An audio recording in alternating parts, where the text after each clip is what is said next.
This is the Lone Crater YouTube. We hope this video helps.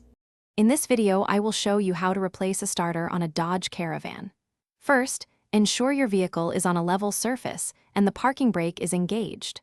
Always disconnect the negative battery cable before starting any work to prevent electrical shorts. Next, you'll need to safely lift the front of the vehicle using a jack and secure it with jack stands.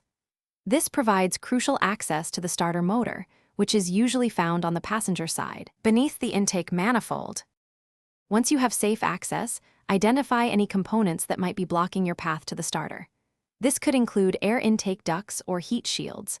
Carefully disconnect the main battery cable and the smaller solenoid wire from the starter. These connections are usually secured with nuts, so use the correct size wrench.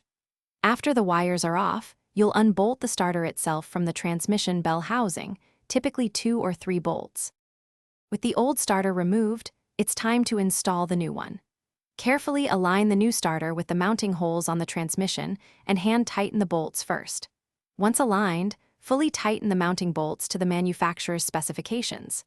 Next, reattach the electrical connections to the starter solenoid, ensuring they are clean and secure. Make sure both the main battery cable and the smaller control wire are firmly in place.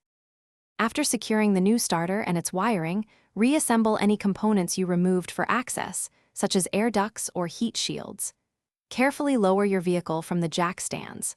Finally, reconnect the negative battery cable and attempt to start your Dodge Caravan. It should crank over smoothly and start right up. Remember to check the description for a link to the Echo Dot smart speaker and other great deals to enhance your home. Thanks for watching. Consider subscribing if we helped you.